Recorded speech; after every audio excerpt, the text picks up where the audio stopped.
자, 9번부터 12번까지를 묶어볼까요? 이렇게. 자, 9번문을 보시게 되면 자, 세 번째 줄에 절체한 자기합수표니까 일단 절도죄 됐죠? 10번도 작물인 수표를 취득했으니까 작물 취득죄가 주된 범죄 행위죠. 11번도 절체한 자기합수표였으니까 절도죄가 될 것이고요. 12번도 열차 승차권을 절취했으니까 절도죄가 될 것이죠. 그쵸? 자, 빨간색을 드시고요. 환불 동그라미, 현금 대신 교부 동그라미, 환금 동그라미, 환불 동그라미, 기막 밑줄 그시고. 자, 됐습니까? 동그라미 친 것은 다 불가버리다는 얘기입니다. 자, 볼게요. 자, 수표를 훔쳤습니다. 절도죄가 됐잖아요. 음식점에 갔습니다. 훔쳐온 수표를 가지고 음식 대금을 주었다는 거예요. 그러면 그 가게 주인은 손해를 본 것이 있나요? 이 수표 9번, 10번, 11, 12번은 전부 다 진짜 수표다. 가짜 수표 아닙니다. 위조된 수표 아닙니다. 진짜 수표입니다. 그렇기 때문에 이 훔쳐온 자가 수표를 은식 대금으로 주었다 할지라도 가게 주인이 그 수표를 받았을 때 그게 가짜가 아니고 진짜잖아요. 진짜니까 손해보는 게 없죠. 환불받은 것은 뭐다? 이것은 새로운 피해가 없기 때문에 불가벌이다. 이런 말입니다. 10번도 마찬가지입니다. 현금 대신 주었다. 환금을 했다. 전부 다 진짜이기 때문에 상대방은 새로운 피해가 없어요. 손해를 본 것이 없어요. 열차 승차권을 훔쳤는데 이걸 환불함에 있어서 그 열차 직원을 속였다 할지라도 이것이 진짜인데 진짜이기 때문에 손해가 난 것이 없으므로 별도로 사기죄가 되지 않는다는 것입니다. 자, 됐죠? 13번 볼게요. 갑이 을과 공동으로 불화받은 다시 자, 공동으로 불화받은 땅이 있습니다. 그 땅을 병에게 멋대로 자유로 매도를 하였다. 그럼 뭐가 됩니까? 내가 어떻게 멋대로 팔아먹을 수 있어요? 을과 공유물인데. 그래서 멋대로 병에게 판 것은 을에 대한 뭐가 됩니까? 이것은 배임죄가 돼버려요. 배임죄가 돼버립니다. 자, 그리고 나서 지금 팔긴 팔았는데 병에게 등기를 아직 안 해주고 있는 상태입니다. 등기를 안 해주고 있는 상태에서 지금 이 두 사람이 만났어요. 만나가지고 당연히 을이 손해가 났기 때문에 병을 상대로 형사소송, 민사소송 다 제기했겠죠. 그래서 민사소송이 제기되었는데 그 과정에서 이 두 사람이 화해가 성립됐습니다. 화해가 잘 성립이 되어서 이제 소송을 취하게 되고 그리고 나서 이것이 결국 이 부동산에 대해서 재매도하는 형식을 취하게 되었다 할지라도 누구한테 재매도해요? 병에게 재매도하는 거예요. 그러니까 갑하고 을은 화해가 되어서 민사소송으로 화해가 되어서 금전적으로 다 처리가 됐습니다. 처리가 되어서 이제는 뭐 단독으로 이제 하겠죠. 단독으로 하고 난 상태에서 병에게 돈을 받았으니까 병에게 재매도 하는 형식으로 이전 등기를 해주었다고 했을 때 이 부분은 새로운 법익 침해가 없기 때문에 그때는 이 재매도한 부분은 뭐다? 불가벌이다 이런 말이죠. 자, 됐죠? 그래서 여기서 화해가 성립되고 난 이후에 빨간색으로 화해가 성립되고 난 이후에 재매도하는 것은 새로운 피해 법익이 없기 때문에 불가벌이다는 판례입니다. 됐고요. 다음 14번을 가볼게요. 자, 피해자를 기망했으니까 사기가 되겠죠? 자, 그랬을 때 그 즉시 사기죄가 된다. 이때 그 이후에 이 사기 쳐서 약소금을 받았는데 그 약소금을 가지고 어떻게 처리를 했는가 하면 사기죄의 피해자에 대한 채권 변제에 충당을 했다는 겁니다. 이 부분은 불가벌이다 이런 말이에요. 그러니까 내가 사기친 돈을 가지고 그 피해자에게 빌린 돈을 갚았다는 거예요. 갚았기 때문에 그 갚은 부분에 대해서는 새로운 피해가 없기 때문에 그 부분은 불가벌이다 이런 말입니다. 이것도 출제가 잘 돼요. 이것도 색깔 쭉 칠해서요. 이 부분은 불가벌이다는 판례입니다. 출제가 잘 되는 것은 별표 쳐볼게요. 자, 위에 나와 있는 것들도 전부 다 별표입니다. 9번, 10번, 11, 12 이 네 가지도 별표입니다. 자, 뭐 13번도 가끔씩 나왔고요. 자, 15번 가볼게요. 자, 이것은 강론책 공부할 때 나오는데 컴퓨터 사용 사기죄니까 일단 주된 범죄니까 컴퓨터 사용 사기죄가 성립했습니다. 그리고 나서 자기 계좌로 즉 타인 계좌에서 자기 계좌로 이체를 했어요. 이체. 계좌 이체했다. 이체한 부분이 바로 뭐예요? 컴퓨터 사용 사기죄가 되는 것입니다. 그래서 자, 자기 계좌에 돈이 들어왔잖아요. 자기 계좌에 돈이 들어오는 것을 가지고 자기의 현금 카드를 이용해서 그 자기 계좌에서 돈을 인출하는 부분은 이 부분은 뭐다? 별도로 절도죄가 되지 않고 사기죄가 되질 않아요. 왜냐하면 자기 통장에 들어온 돈을 자기 명의로 된 카드를 가지고 인출한 부분은 정당한 사용 권한이 있는 사람이 인출하는 것이기 때문에 이 부분은 별도로 절도나 사기가 되지 않는다. 뭐밖에 안 됩니까? 컴퓨터 사용 사기죄밖에 되질 않아요. 이것은 강론에서 중요하게 다룹니다. 이것도 별표. 색깔 칠해버리면 이 부분이죠. 자기 카드를 이용했다. 이 부분이 불가벌이다. 이런 말이죠. 자기 카드를 이용해서 현금 인출한 부분이 불가벌이다. 이런 말입니다. 자, 16번 가볼게요. 재물 편취를 내용으로 한 사기죄에 있어서 자, 기망을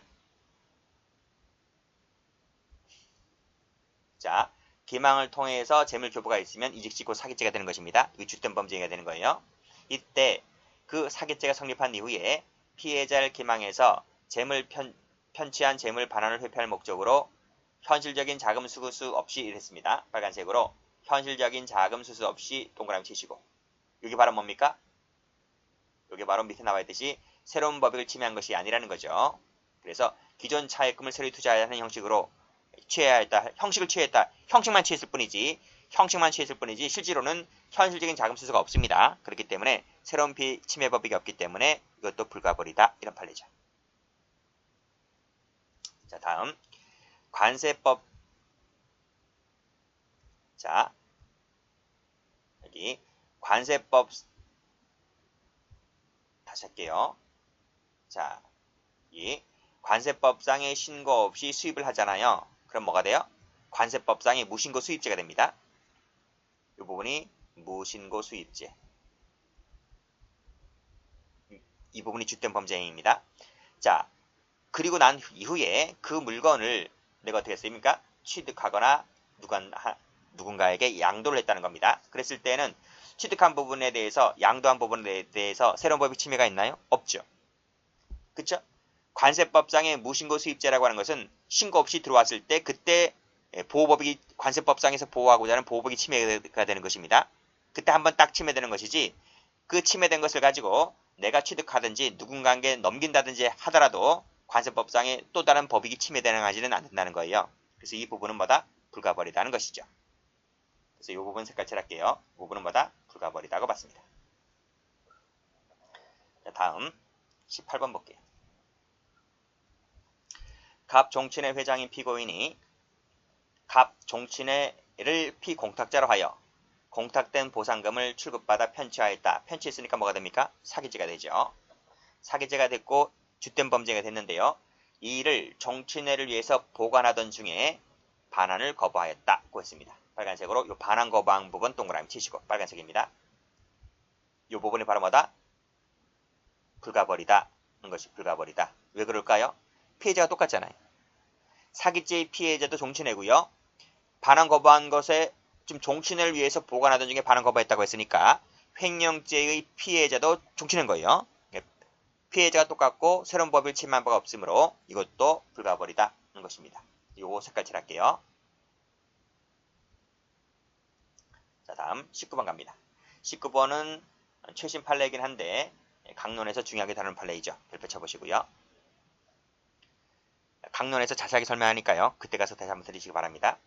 자, 보이스피싱 범죄의 범인이 피해자를 기망해서 피해자의 자금을 계좌, 사기 이용 계좌로 송금 이체 받게 되면 그때 사기죄는 기수가 되어버립니다. 자, 그때 그 계좌에 돈이 들어왔잖아요. 그쵸? 계좌에 돈이 들어온 돈을 이 보이스피싱 범인이 그 계좌에서 돈을 인출한 부분, 빨간색으로 현금 인출한 부분 동그라미. 이 부분은 바로 뭐다? 횡령이 되지 않는 거죠. 왜냐하면 보이스피싱 범죄의 범인과 보이스피싱 당한 피해자의 위탁관계가 없잖아요. 위탁관계가 없기 때문에 옆에 나오죠. 위탁관계나 신임관계가 존재할 수 없으므로 횡령죄에서 말하는 위탁관계가 없기 때문에 이 계좌에서 돈을 인출했다 하더라도 이 부분은 별도로 횡령죄가 되지를 않습니다. 됐죠? 그래서 이 부분 색깔 칠할게요. 이 부분은 뭐다? 불가벌이다 이런 말이에요. 사기죄 하나밖에 안 됩니다. 일단 여기서 끊고 이러한 법리는요. 이러한 법리는 그 사기 범행에 이용되리라는 사정을 알고서도 자기 명의 계좌에 적금 매체를 양도함으로써 적금 매체가 바로 뭐예요? 적금 매체라고 하는 것이 이 통장입니다. 통장. 예금 통장을 준 거죠. 사기 범행을 방조를 했어요. 이건 무슨 말이냐면 형 내가 이 통장 줄 테니까 이 통장 가지고 가서 사기 잘 쳐. 이렇게 한 거예요. 그래서 이 사람이 사기를 방조한 겁니다. 그래서 이 자기 명의로 된 통장에 돈이 들어왔잖아요. 그래서 이 방조한 놈이 이 방조를 한 이 친구가 자기 계좌에 돈이 들어온 것을 가지고 인출을 했다 하더라도 이것은 인출한 부분은 이 보시피싱 당한 범죄의 피해자와 관련해서 어떤 위탁관계가 없기 때문에 이 인출한 부분도 뭐다? 불가벌이다는 것입니다. 이 부분도 색깔 칠할게요. 이 부분도 불가벌이다. 이렇게 봐두시면 되겠네요. 자, 그래서 다시 한번 그 노트를 한번 가보시게 되면요. 노트 84페이지 가보시게 되면 제가 뭐 전부 다는 아니지만요. 전부 다는 아니지만 이렇게 불가벌이 되는 경우를 이렇게 묶어놨습니다. 묶어놨는데 쭉 한번 읽어보시면 돼요. 쭉 한번 읽어보시게 되면 어떤 것들이 불가벌이 된 것인지가 나와있기 때문에 쭉 보시면 될 것 같아요. 불가벌적 사후행위가 되지 않는 판례를 보도록 하겠습니다. 자, 먼저 1번. 사람을 살해했으니까 살인죄가 되죠. 2번도 사람을 살해했으니까 살인죄가 되죠. 자, 그런데 파란색 들어보시면 그 범죄의 흔적을 은폐하기 위해서 그 시체를 다른 장소로 옮겨 유기했다. 이 부분은 별도로 사체 규제가 되어버립니다. 경합범이 되어버리죠. 2번도 살해했으니까 살인죄가 될 것인데 사망한 자 옆에서 4시간 30분쯤 있다가 그가 소지하고 있던 물건들을 영득의사를 가지고 나왔다는 것입니다. 이것은 별도로 절도죄가 되어버려요. 이것은 강론할 때 중요하게 다루게 되는데요. 사망자의 생전 점유가 인정된다는 것입니다. 그래서 사망자 소유가 되고 사망자 점유가 인정되는 것이기 때문에 타인 소유 타인 점유를 훔친 것이므로 갖고 온 것이므로 절도죄가 되어버리죠. 경합범이 되어버립니다. 그래서 이 두 가지는 불가벌이 아니기 때문에 파란색 색깔로 이렇게 색깔칠 하시면 돼요. 이 색깔칠한 부분은 별죄가 된다는 것입니다. 자, 그 다음 3번부터 볼 텐데요. 노트를 펴보세요. 노트 83페이지 펴보시게 되면 우리가 전 시간에 A가 시계 소유자였고 B가 시계를 훔쳐왔다고 했을 때 절도 강도가 된다고 했잖아요. 그쵸? 그 시계를 부셔버리면 불가벌이 될 것인데 이 훔쳐온 시계를 가지고 제3자에게 가서 사기쳐가지고 돈을 받으면 이것이 제3자를 속여서 돈을 받은 것이기 때문에 제3자에 대한 사기죄가 된다는 것입니다. 그래서 피해자가 2명이죠. A가 피해자 1명, C가 피해자 1명이기 때문에 그 요건 중에서 2번 요건 주된 범죄의 피해자가 같을 것이어야 되는데 같지 않기 때문에 그때는 별도로 별죄가 된다고 하는 것입니다. 자, 이것부터 보겠습니다. 자, 교재 한번 와보면요. 자, 검은색으로 절취 밑줄, 절도 밑줄, 절취 밑줄, 강취 밑줄, 갈취 밑줄. 밑줄 은 것이 다 뭡니까? 주된 범죄 행위입니다. 자, 그런데 파란색을 들어보시면 3번 보시게 되면 훔친 전당표를 가지고 어디로 갔습니까? 종업원에게 갔죠. 그 종업원에게 가서 제시하면서 기망하였고, 그치? 마치 자기 것인 양 해서 돈을 받아서 편취하였다면 제3자인 종업원을 속여서 돈을 뜯은 것이기 때문에 제3자에 대한 사기죄가 되어버리죠. 그렇죠? 경합범이 되어버립니다. 4번도 보시게 되면 훔친 작물을 제3자에게 마치 제 것인 양 제공하고 돈을 편취했기 때문에 제3자에 대한 사기죄가 되는 것입니다. 5번도 은행원을 기망했기 때문에 은행원에 대한 사기죄가 되는 것이고요. 6번도 가보시면 위조했으니까 위조죄 하나, 강도죄하고 보호법이 다르잖아요. 행사했으니까 행사죄 하나, 돈을 받았으니까 자기 것인 양 해서 돈을 받은 것이니까 사기친 거죠. 사기죄가 되는 것입니다. 7번도 보면 위조했으니까 위조죄 하나, 행사했으니까 행사죄 하나, 마치 자기 것인 양 해서 돈을 인출한 것이니까 이 부분은 사기죄 하나. 그쵸? 이렇게 됩니다. 그래서 색깔 한번 칠해볼까요? 이 부분은 전부 다 별죄가 된다. 별죄가 되는 것입니다. 문제 어떻게 나와요? 우리가 전 시간에 배웠던 불가벌인 경우가 지금 배우는 아닌 것을 막 섞어놔요. 섞어놔서 다음 중 불가벌인 것은 모두 몇 개인가 이렇게 나옵니다. 문제집을 반드시 참조하셔야 돼요. 자, 다음 페이지 한번 가보시면 자, 일단 주된 범죄 행위 검은색으로 역시 강취 밑줄 그시고 검은색입니다. 9번도 강취 밑줄 그시고 자, 볼게요. 8번 보시면 강천 예금 통장을 가지고 은행 직원을 속였잖아요. 그쵸? 파란색으로 은행 직원을 속였다. 요 밑에 세모치 붙여보시고 사기죄가 됩니다. 9번 더 가보시면 강취한 카드를 가지고 마치 자기 것인 양 가맹점주의 점주를 속였잖아요. 그쵸? 이 부분은 뭐다? 새로운 피해자를 속였기 때문에 새로운 피해자에 대한 사기죄가 됩니다. 자, 10번 가볼게요. 자, 예금 신용카드를 절취했으니까 일단 절도죄 하나. 그쵸? 근데 훔친 그 카드를 가지고 사용했으니까 파란색으로 사용했다. 이건 뭐가 되죠? 신용카드 부정사용죄가 되어버립니다. 그래서 절도는 개인적 법익, 신용카드 부정사용죄는 사회적 법익. 그래서 보복이 달라요. 보복이 달라서 뭐다? 불가벌이 되는 것이 아니라 새로운 범죄가 되는 거예요. 신용카드 부정사용죄. 그래서 경합범이 됩니다. 두 가지가 된다. 불가벌이 된다 그러면 틀려요. 이 판례는 워낙 출제가 많이 되었기 때문에 별표를 칠 수밖에 없어요. 별표 쳐보시고. 나머지도 다 출제가 잘 되는데 10번도 출제가 잘 되죠. 자, 11번 가볼게요. 위탁자로부터 당좌수표 할인을 의뢰받은 사람이 의뢰받았다고 했으니까 피고인은 보관자가 되겠네요. 피고인은 재물 보관자가 됩니다. 자, 근데 제3자를 기망해서 당좌수표를 할인받았다고 했으니까 일단 기망했으니까 사기죄가 되겠죠? 사기죄가 되죠. 이 주된 범죄 행위입니다. 근데 그 할인금을 가지고 어떻게 했습니까? 파란색으로 임의 소비하였다. 타인 재물 보관자가 임의 소비하였으니까 위탁자에 대한 횡령죄 될 것이죠. 그렇죠? 그래서 사기죄 플러스 횡령죄가 됩니다. 경합범이 되어버리죠. 그래서 이 부분은 불가벌이 아니고 이 부분도 불가벌이 아니죠. 별죄가 됩니다. 자, 12번 편취한 약속보험 했으니까 일단 사기죄 한 번 됐죠. 그리고 그 제3자에게 편취 사실을 숨기고 할인을 받았다. 숨겨서 할인받았으니까 이 부분은 제3자에 대한 사기죄가 되죠. 그쵸? 설령 그 약속금을 취득한 제3자가 선의고 발행인이나 배서인의 어음금을 지급할 의사 능력이 있었다 할지라도 이것은 사기죄가 성립하면 하등 영향이 없다는 것입니다. 속지 마세요. 이 부분 속으면 안 돼요. 자, 그 다음 판례입니다.